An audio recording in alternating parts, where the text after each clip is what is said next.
नमस्कार विद्यार्थी मित्रांनो, डायरेक्शन अकॅडमीच्या सरळ सेवा प्लॅटफॉर्मवर तुम्हा सर्वांचं पुन्हा एकदा स्वागत. आपण आपल्या बॉम्बे हायकोर्ट पदभरतीमधील आपल्या अतिसंभाव्य प्रश्नांच्या 18व्या भागात इथे भेटत आहोत. डिस्क्रिप्शन बॉक्समध्ये तुम्हाला टेलिग्राम चॅनलची लिंक आहे की जिथून तुम्हाला ही आजच्या लेक्चरची PDF अवेलेबल होऊन जाईल.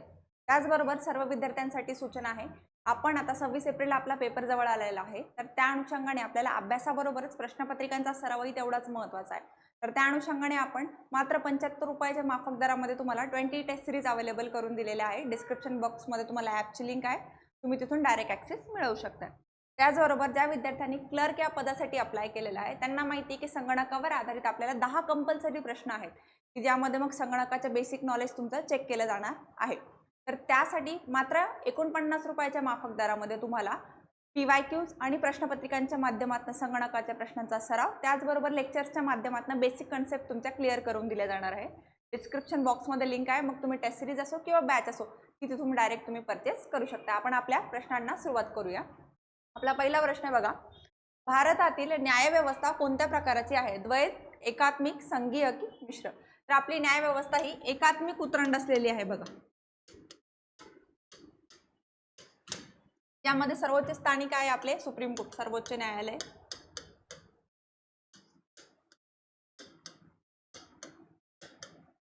त्याच्यानंतर दुसऱ्या स्थानावर आहेत आपले उच्च न्यायालय.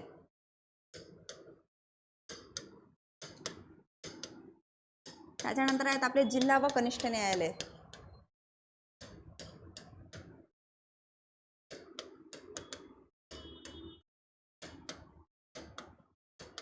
अशा स्वरूपाची एकात्मिक उतरंड आपल्याला आपल्या न्यायव्यवस्थेमध्ये बघायला मिळते आणि त्यामध्ये सर्वोच्च न्यायालयाचा निर्णय हा अंतिम असतो.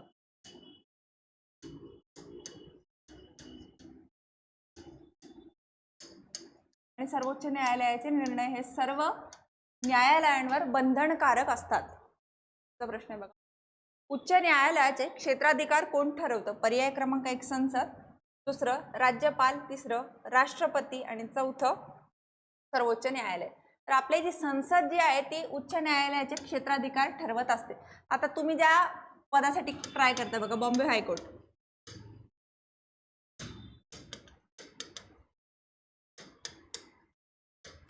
तर त्यामध्ये कोणकोणते राज्य आहेत बघा. महाराष्ट्र राज्य येतं आपलं, त्याच्यानंतर गोवा राज्य येते. या दोन घटक राज्यांसोबतच आपल्याला दादरा नगर हवेली व दमण आणि दीव हे केंद्रशासित प्रदेश पण येतं बघा.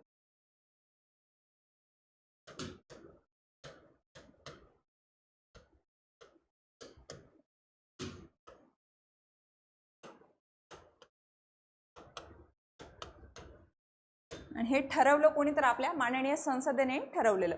आता संसद ठरवत असते की एका पर्टिक्युलर घटक राज्यासाठीच ते हायकोर्ट द्यायचं की 2-3 राज्य कंबाईन करून द्यायचं आहे.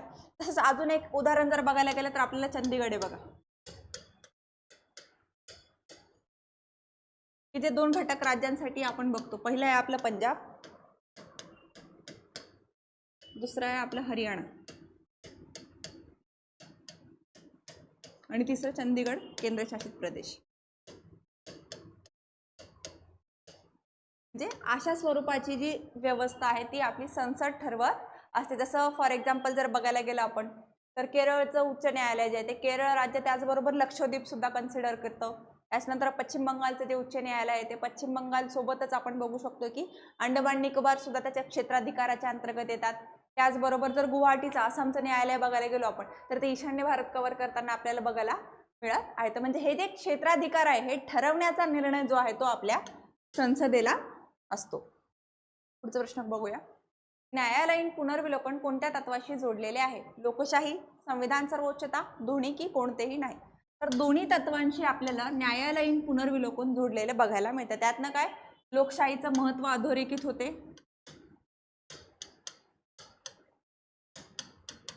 आणि लोकशाहीचे तत्व अबाधित राहते आणि संविधानाची सर्वोच्चता मात्र पुन्हा एकदा कन्सिडर केली जाते. सर्वोच्च न्यायालयाचे न्यायाधीश कसे हटविले जातात? राष्ट्रपतीच्या आदेशाद्वारे, महाभियोगाने, संसद ठरावाने की न्यायालयाच्या आदेशाने? तर न्यायाधीशांना हटवण्यासाठी महाभियोगाची प्रक्रिया आपण इन्क्लूड केलेली आहे आणि त्याच्यासाठी पण विशेष बहुमताची गरज असते बघा.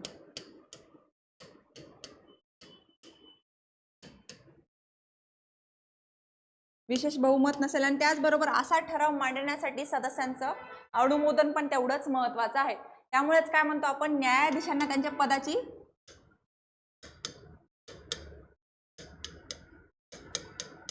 त्यांच्या पदाचा कार्यकाळ जो आहे तो कंप्लीट मिळत असतो. त्यामध्ये बघा 65 सर्वोच्च न्यायालयासाठी, 62 हायकोर्टसाठी आणि 60 हे आपल्या कनिष्ठ न्यायालयांसाठी, जिल्हा न्यायालयांसाठी त्यांचं रिटायरमेंटचं एज आपल्याला न्यायाधीशांचं असलेलं बघायला मिळतं. पुढच्या प्रश्नाकडे वळूया. न्यायालयीन पुनर्विलोकन कोणत्या देशातून आले? अमेरिका, ब्रिटन, फ्रान्स की जापान? तर पर्याय क्रमांक 1 अमेरिकेतनं आपण न्यायालयीन पुनर्विलोकनाचे तत्व घेतलेलं आहे. त्यानंतर बघा PLI कोण दाखल करू शकतं? PLI म्हणजे काय, तर आपल्या जनहित याचिका.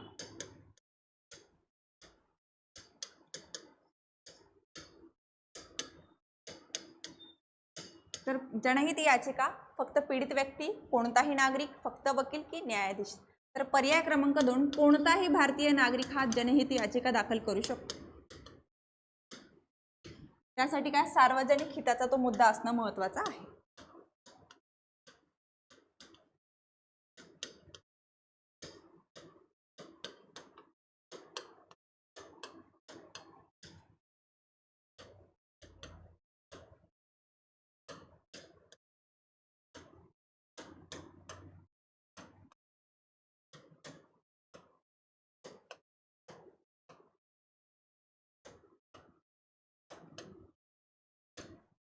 पुढच्या प्रश्नाकडे वळूया आपण.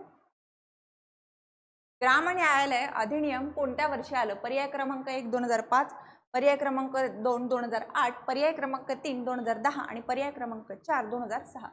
तर 2008 साली आपल्याला ग्राम न्यायालय अधिनियम जे आहे ते आलेला बघायला मिळतो. पुढचं बघा, न्यायालयीन सक्रियता ज्युडिशियल ऍक्टिव्हिजम म्हणजे काय? न्यायालय निष्क्रिय राहते, न्यायालय हस्तक्षेप करते, संसद निर्णय घेते की कार्यपालिका निर्णय घेते? तर पर्याय क्रमांक 2 न्यायालय हस्तक्षेप करते. कशामध्ये? सरकारच्या धोरणांमध्ये.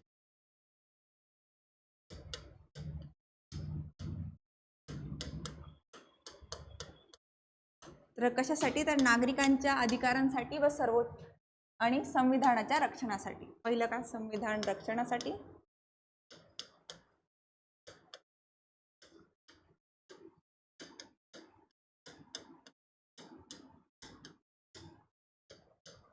दुसरी गोष्ट नागरिक जे आहेत त्यांच्या अधिकारांसाठी.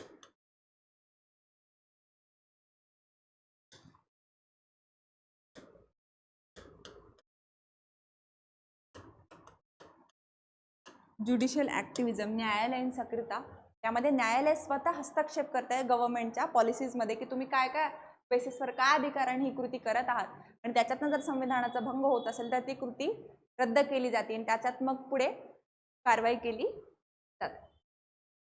पुढचा प्रश्न बघा, वायुदाब मोजण्यासाठी कोणते उपकरण वापरतात? पर्याय क्रमांक 1 बॅरोमीटर, दुसरं थर्मामीटर, तिसरं हायड्रोमीटर की चौथं ॲमीटर? तर पर्याय क्रमांक 2 बॅरोमीटर आपण एअर प्रेशर मोजण्यासाठी म्हणजे का वायुदाब मोजण्यासाठी वापरतो, त्यासाठी वापरत. प्लाझ्मा रक्ताचा कोणता भाग आहे? द्रव भाग, घन भाग, पेशी की हाडे? तर प्लाझ्मा हा द्रव भाग आहे, लिक्विड फॉर्म मध्ये असलेला फॉर्म आहे. त्यामध्ये रक्तामध्ये काय काय महत्त्वाचे पूर्ण घटक आहेत बघा. सगळ्यात पहिलं काय, आपला RBC रेड ब्लड सेल, त्यानंतर दुसरा महत्त्वाचा घटक WBC व्हाईट ब्लड सेल, जे आपल्या पांढऱ्या पेशी आहेत जे आपल्या इम्युन सिस्टीमला बूस्ट करतात, आणि त्याच्यानंतर आहे बघा प्लेटलेट्स, रक्तपेटिका ज्यांना म्हणतो आपण.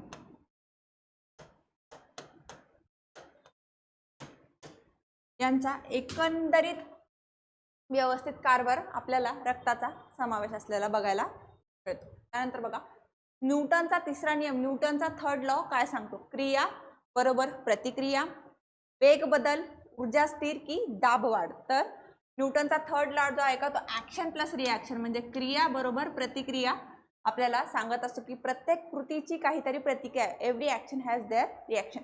हे आपल्याला न्यूटनच्या थर्ड लॉ मधनं बघायला मिळते. जडत्व म्हणजे काय? वेग, गती, स्थिती बदलण्यास विरोध की बल? तर जडत्व म्हणजे पर्याय क्रमांक 3 स्थिती बदलण्यास विरोध आपल्याला बघायला मिळतो. त्यानंतर पुढचे बघा, हायड्रोजन वायूचा रंग कसा आहे? पर्याय क्रमांक 1 लाल, दुसरा निळा, तिसरा रंगहीन की चौथा पिवळा. हायड्रोजन वायू हा रंगहीन स्वरूपाचा असलेला आपल्याला बघायला मिळतो, त्याचा कोणताही रंग नाही. रक्तगट शोध कोणी लावला? लँडस्टायनर, न्यूटन, डार्विन की पाश्चर. तर पर्याय क्रमांक 1 लँडस्टायनर यांनी रक्तगट या संकल्पनेचा शोध लावला आणि त्याच्यामध्ये 4 गटांमध्ये आपले रक्तगट वाटलेले आपल्याला बघायला मिळतात. मग त्याचे 4 गट कोणते बघा.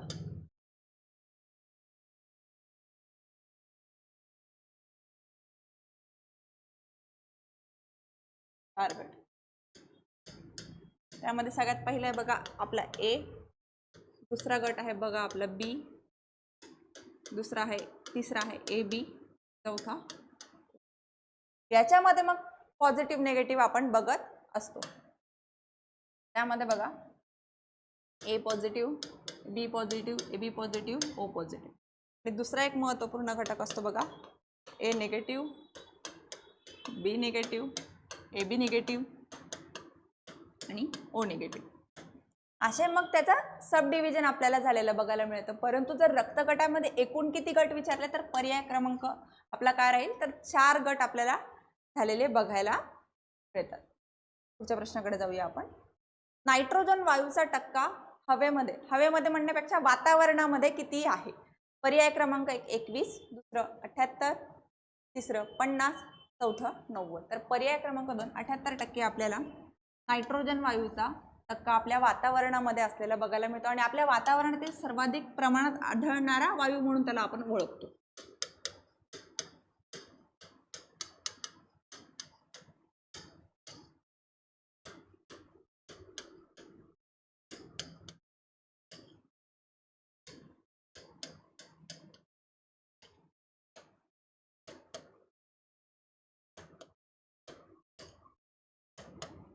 त्याच्यानंतर आपण 21% हा जो पर्याय आहे का तो आपल्याला ऑक्सिजन आढळतो. मग उर्वरित वायू आपल्याला असलेले बघायला येतात. नंतर बघा, गुरुत्वाकर्षणामुळे वस्तू खाली का पडते? पर्याय क्रमांक 1 हवा, दुसरं प्रकाश, पृथ्वीचे आकर्षण की उष्णता.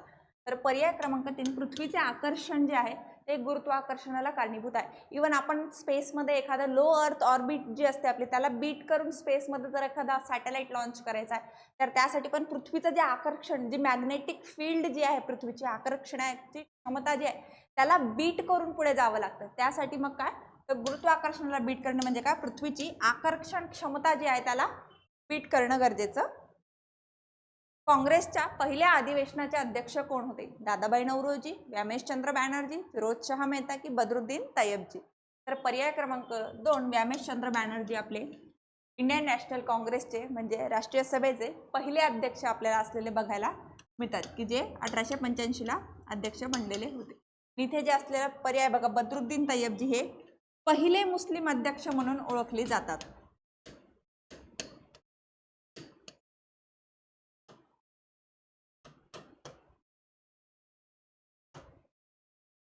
आणि त्याचबरोबर विल्यम वेडरबर्न म्हणून जे आहेत बघा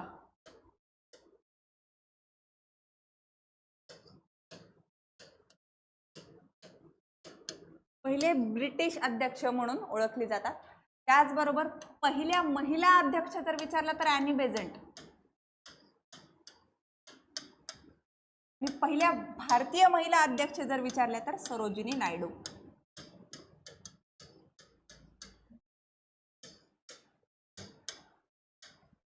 हे उत्तर असलेलं आपल्याला बघायला मिळतं. पुढचे बघा, सत्यशोधक समाजाची स्थापना कुणी केलेली आहे? तर पर्याय क्रमांक 1 बघा डॉक्टर बाबासाहेब आंबेडकर, दुसरं महात्मा ज्योतिराव फुले, तिसरं स्वामी विवेकानंद, चौथं राजाराम मोहन रॉय. तर पर्याय क्रमांक 2 महात्मा ज्योतिराव फुले यांनी सत्यशोधक समाजाची स्थापना आपल्याला 1873 मध्ये केलेली बघायला मिळते. आता आंबेडकरांनी जर बघायला गेलं तर बहिष्कृत हितकारिणी सभेची स्थापना आपण बघू शकतो. एक शेड्यूल कास्ट फेडरेशन जो आहे तो बघायला मिळू शकतोय.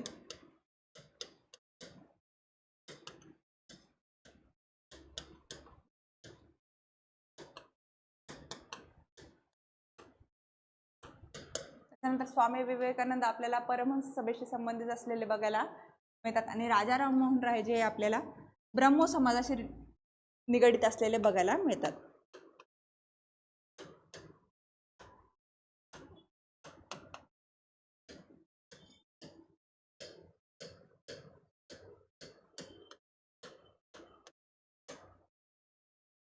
प्रश्न बोलूया.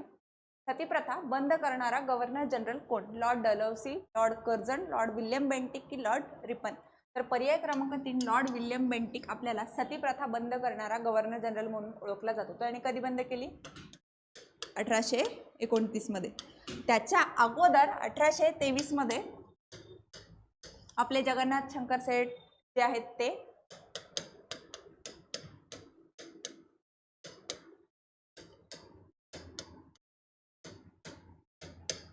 आणि त्याचबरोबर राजाराम मोहन रॉय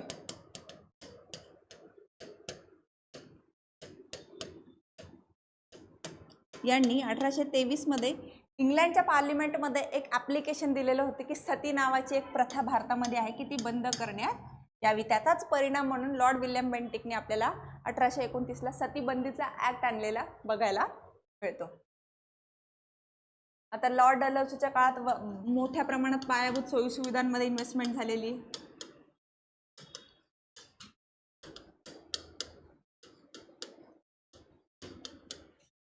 रिपनच्या काळामध्ये पण आपल्याला आपल्या ज्या स्थानिक स्वराज्य संस्था ज्या आहेत त्याच्यामध्ये योगदान झालेलं बघायला मिळतं. पहिली जनगणना आपण बघू शकतोय. आणि कर्जनच्या काळात तर बरेच निर्णय झाले, पण त्यातला सगळ्यात महत्त्वाचा निर्णय म्हणजे कोणता? तर बंगालची फाळणी.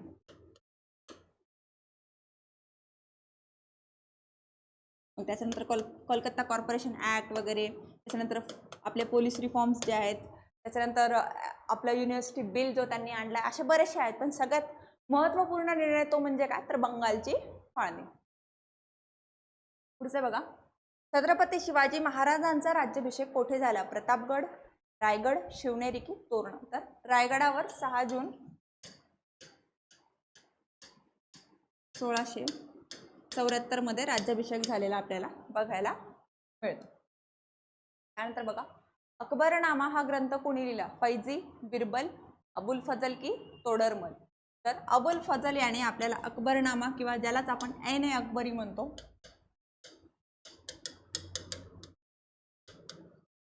हा ग्रंथ, ते अकबराची ऑटोबायोग्राफी म्हणा किंवा बायोग्राफी त्यांनी त्यात लिहिलेली आपल्याला बघायला मिळते की जो त्याच्या नवरत्नांपैकी एक आहे.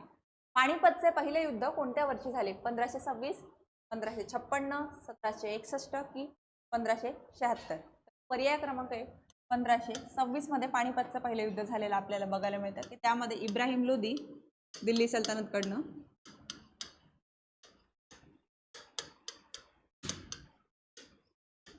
वर्सेस बाबर लढलेला आपल्याला बघायला मिळतो. त्यात बाबर जिंकतो आणि त्याचा परिणाम काय? मुघल सत्तेची स्थापना.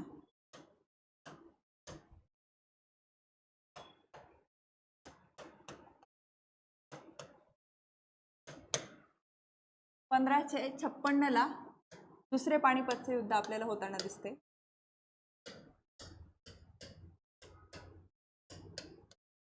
त्यामध्ये अकबर वर्सेस हेमू लढताना दिसतात. 1761 मध्ये तिसरे पानिपतचे युद्ध आपल्याला होताना दिसते.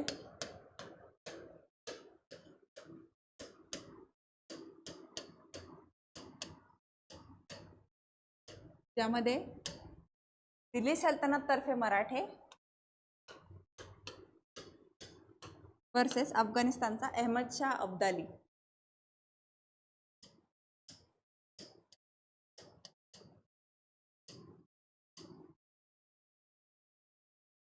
यामध्ये अहमद शाह अब्दाली जिंकतोय आणि इकडे अकबर जिंकत आहे. Second battle of Panipat. Agra शहर कुणी वसवले? अकबर, सिकंदर लोदी, शहाजहां की बहादूर शाह? सिकंदर लोदीने आग्रा शहर वसवलेलं आपल्याला बघायला मिळते आणि अकबराने त्याचं सुदृढीकरण केलेलं आपल्याला बघायला मिळते.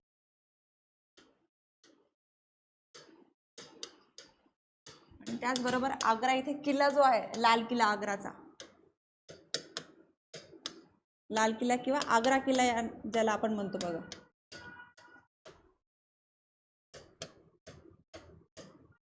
हा अकबराने तिथे वसवलेला आहे.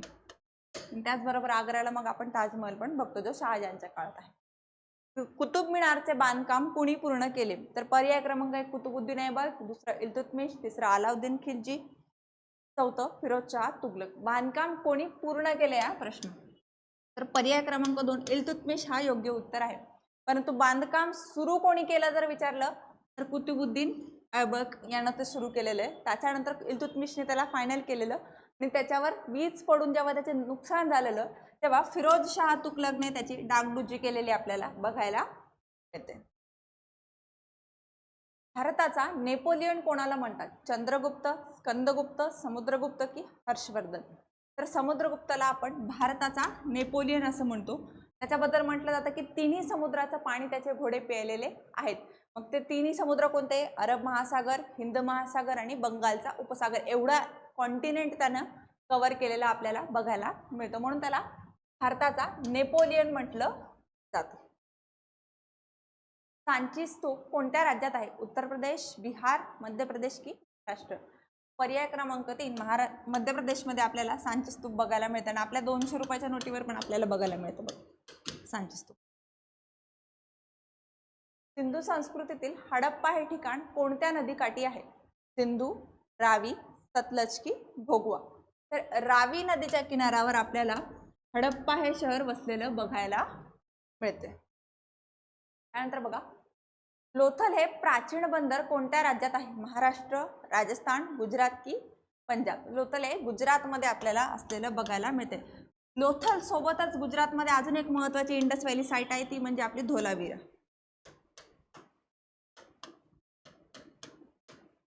तसंच राजस्थानमध्ये जर बघायला गेलं तर कालीबंगन आहे. महाराष्ट्रामध्ये आपल्याला दायमामद बघायला मिळतं आणि पंजाबमध्ये रोपड.